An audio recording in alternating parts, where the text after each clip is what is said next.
लामो दूरीका र काठमाडौँ उपत्यका भित्रिने बाहिरिने सवाई साधन आवाजात बन्द गरिएको सम्बन्धी अत्यन्त जरुरी सूचना।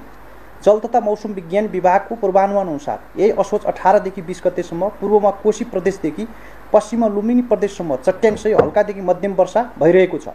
केही स्थानमा भारी वर्षादेखि अति धेरै भारी वर्षा हुन सक्ने सम्भावना रहेको छ।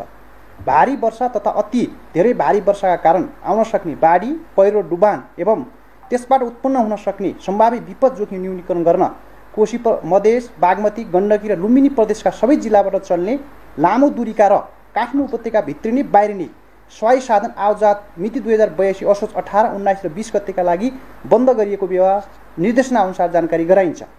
उक्त अवधिमा यातायात व्यवसाय लगायत कसैले पनि अत्यावश्यक बाहेकका लामो दूरीका र काठमाडौँ उपत्यका भित्रिने बाहिरिने सवाई साधन नचलाउन, सम्बन्धित जिल्लाका प्रमुख जिल्ला अधिकारी र सुरक्षा निकायले सवाई साधन आवाजात बन्द गर्न तथा गराउन एवं सोको निरन्तर अनुगमन तथा निगरानी गर्नु हुन अनुरोध गरिन्छ।